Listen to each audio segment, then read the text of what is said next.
मतीर्ण कृष्णे स्वतः परतो वा मिथो विपद्यत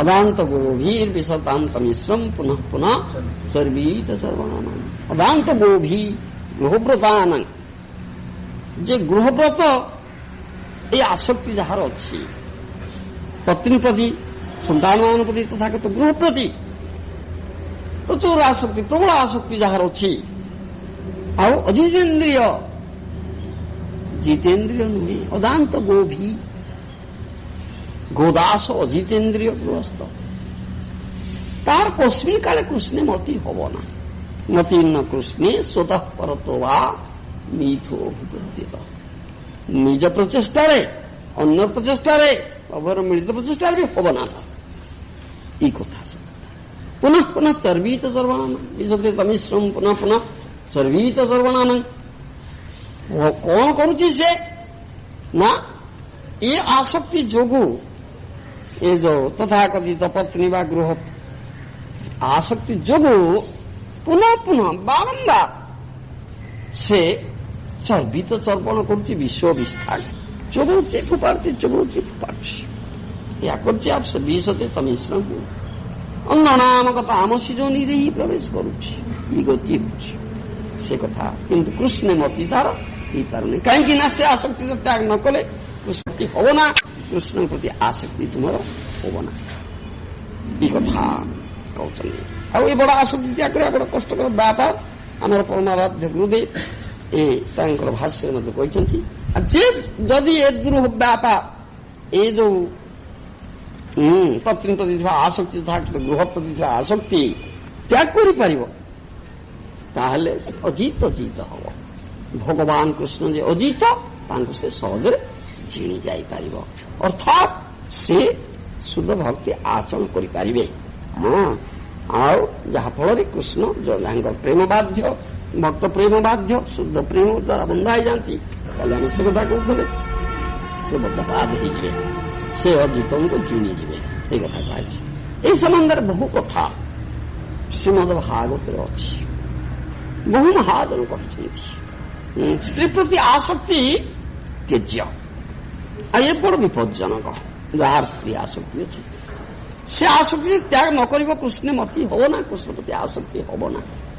ପ୍ରହ୍ଲାଦ ମହାରାଜ ମଧ୍ୟ ଅଶ୍ରବାଳଙ୍କୁ ତାଙ୍କର ଯୋଉ ଉପଦେଶ ଦେଇଛି ସେ ମୋତେ କହିଛନ୍ତି କଥମ ପ୍ରିୟାୟା ଅନୁକମ୍ପିତାୟା ସଙ୍ଗଂ ରହସ୍ୟଂ ରୁଚିରାଂଶ ମନ୍ତ୍ର ଶ୍ରୁତ୍ସୁ ତତ୍ସ୍ନେହ ଶୀତ ଶିଶୁନାଂ କଳାକ୍ଷଣାଂ ଅନୁରକ୍ତ ଚିତ୍ତଃ तेजत कोशस्कृत इवेहमान कर्माणि लोभाद अभितृप्त काम औपस्थ जेयम बहुमन्यमान कथम विरजते दुरंत मोह प्रहलाद महाराज कथा कथम प्रियाया अनुकंपिताया संगम रहस्य रुचिरांश मंत्र श्रुत स्नेह शीत शिशुना कलाकरण अनुरक्त चित्त एगुड़ा कि छाड़ी मोर प्रियतमा भाज्या से अनुकंपिता प्रियतमार संग रहस्य मनोहर आलाप ଏଗୁଡାକ ତ କେଡ଼େ ସୁନ୍ଦର କଥା ୟାକୁ କେମିତି ଛାଡ଼ିବି ସୁଶ୍ରୁଷ ସ୍ନେହ ଶୀତ ଶିଶୁନା କଳାକ୍ଷରଣ ଅନୁରକ୍ତ ଚିତ୍ତ ଛୋଟ ଛୋଟ ପିଲା ହେଇଛନ୍ତି ଗୁଲଗୁଲିଆ କଥା କହୁଛନ୍ତି ସେ କେଡ଼େ ମଧୁର ତାକୁ କେମିତି ଛାଡ଼ିବି ସେ त्यजत को संस्कृति बेहमान कर्माणि लोभाद अभितृप्त काम औपस्थ्य जेयम बहुमन्यमान कथम विरजन्ते दुरंत मोह ये कथा कह जिह्वा उपस्थ इंद्र कर्माणि लोभाद अभितृप्त काम औपस्थ जेयम बहुमन्यमान प्रियतमा हर्जा मोर आसी मोर जोड़े इंद्रिय को विशेष कर से आनंद दौर उपस्थ इंद्रिय आ जिह्वा इंद्रिय को आनंद दौर सुंदर भाव में खाद्य प्रस्तुत कर पाखे बसुची खुआचे उपस्थ इंद्रिय को आनंद दौर जहाँ कहते सेक्स प्लेजर जनने जनन क्रिया जौन क्रिया ଆନନ୍ଦ ମିଳୁଛି। ତାହେଲେ କଥମ ବିରଜେତେ ଦୁରନ୍ତ ମୋହ, ଏ ପ୍ରକାର ଯାହା ଉପସ୍ଥିତ ଇନ୍ଦ୍ରିୟ ଜାତ ସୁଖକୁ ଯେ ବହୁମାନନ କରିଛନ୍ତି, ସେ ଦୁରନ୍ତ ମୋହଗ୍ରସ୍ତ ହୋଇଛନ୍ତି। ସେ କିପରି ବୈରାଗ୍ୟଯୁକ୍ତ ଭକ୍ତିର ଅନୁଷ୍ଠାନ କରିବେ? ପ୍ରହ୍ଲାଦ ମହାରାଜ ସେ କଥା, ସେଙ୍କର ଇଏ ଆସକ୍ତି ତ୍ୟାଗେନି ସେ ବୈରାଗ୍ୟଯୁକ୍ତ ଭକ୍ତି ଅନୁଷ୍ଠାନ କରିବେ କିପରି? ଅସମ୍ଭବ, ହେଇପାରିବ ନା। ପ୍ରହ୍ଲାଦ ମହାରାଜ ସେଇ କଥା ହିଁ କହୁଛନ୍ତି। ପୁନଶ୍ଚ ସପ୍ତମ ସ୍କନ୍ଧ ଭାଗବତ ନବମ ଅଧ୍ୟାୟରେ ମଧ୍ୟ ପ୍ରହ୍ଲାଦ ମହାରାଜଙ୍କ କଥା ଅଛି। ଜନ୍ମୈଥୁନ ଆଦି ଗୃହମି ଯଦି ସୁଖଂ ହି ତୁଚ୍ଛଂ କଣ୍ଡୁୟନଂ କରୟୈବ ଦୁଃଖ ଦୁଃଖଂ ତୃପ୍ୟନ୍ତି ନିହ କୃପଣା ବହୁ ଦୁଃଖ ଭାଜ କଣ୍ଡୁତି ମନ ମନସୀଜ ବିଷହିତ ଧୀର। এই କଥା ମଧ୍ୟ ପ୍ରହ୍ଲାଦ ମହାରାଜ କହୁଛନ୍ତି। এই ପ୍ରହ୍ଲାଦଙ୍କର ଉକ୍ତି ନୃସିଂହଦେବଙ୍କର ପ୍ରତି ପ୍ରହ୍ଲାଦଙ୍କର ଉକ୍ତି। ମୈଥୁନାଦି ଗୃହମେଧି ସୁଖ ତୁଚ୍ଛ, ଗୃହମେଧିର ମୈଥୁନ ସୁଖଟା ଅତି ତୁଚ୍ଛ ସୁଖ, ଯୋଉ ସୁଖ କି ଏ ଭୌତିକ ଜଗତରେ ବହୁ ମାନନ କରାହଉଛି।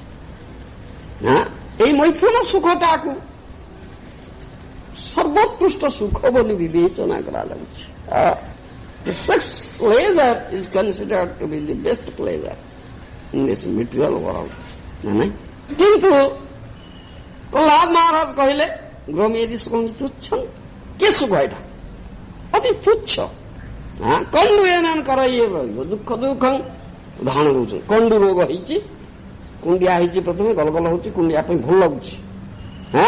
କିନ୍ତୁ ପରେ ପରିଣତି କଣ ହଉଛି ନା ବଡ ବଡ କାଛୁ ହଉଛି, ଧକ କଟକଟ କେଡେ ଯନ୍ତ୍ରଣା ହେଲାଣି, ତାର ପରିଣତିଟା କି ଭୟଙ୍କର ଦୁଃଖଦାୟକ ହେଇଗଲାଣି। ତୃପ୍ୟନ୍ତି ନେହ କୃପଣା ବହୁ ଦୁଃଖ ଭାବ କଣ୍ଡୁତି ବନ ମନସୀଜ ବିଷହିତ ଧୀର। କାମୁକ ଦିନ ବ୍ୟକ୍ତି ଯେ ସେ ଏହି ମୈଥୁନ ସୁଖ ପ୍ରତି ଆସକ୍ତ ହେବା ଯୋଗୁଁ ବହୁ ଦୁଃଖ ପାଇଲେ ସୁଦ୍ଧା ସେଥିରେ ତୃପ୍ତ ହୁଅନ୍ତି ନା, ତୃପ୍ତି ଆସିବ ନା, କିମ୍ବା ସେଥିରୁ ବିରତ ହୁଅନ୍ତି ନା। କେବଳ ମାତ୍ର ନୃସିଂହଦେବ କହୁଛନ୍ତି ଆପଣଙ୍କର କୃପା ପାତ୍ର ଧୃତିମାନ ଭକ୍ତଗଣ ଏ କାମର ବେଗ ସହ୍ୟ କରିପାରନ୍ତି, ଅନ୍ୟ କେହି ନୁହନ୍ତି। ମହାରାଜ ମଧ୍ୟ ସେ କଥା କହିଛନ୍ତି, ନ ଜାତୁ କାମ କାମାନଙ୍କ ହୋଇ ନ ସମ୍ୟତି ହମିଷା କୁସୁମସ୍ନେବ ଭୂୟ ଭାବିବର୍ତ୍ତତେ। ଉପଭୋଗ ଦେଇ ଇନ୍ଦ୍ରିୟକୁ ତୁମେ ତୃପ୍ତ କରିପାରିବ ନା, ଉପଭୋଗ କାମନାକୁ ଶାନ୍ତ କରିପାରିବ ନା। ହବିଷା କୁସୁମସ୍ନେବ ଭୂୟ ଭାବିବର୍ତ୍ତତେ। ଅଗ୍ନିରେ ଯଦି ହୃତାହୁତି କରିବ ତା ପ୍ରଜ୍ୱଳିତ ହେବ ଅଧିକରୁ ଅଧିକ, ତା କଦାପି ନିର୍ବାପିତ ହେବ ନା, ଅଧିକ ଘୃତ ଚାହିଁବ। ତଦ୍ରୁପ ଭାବେ ଇନ୍ଦ୍ରମାନଙ୍କୁ ଯେତେ ଅଧିକ ଉପଭୋଗ ଦେବ ସେ ଅଧିକ ଚାହିଁବେ, କଦାପି ଶାନ୍ତ ହେବେ ନା।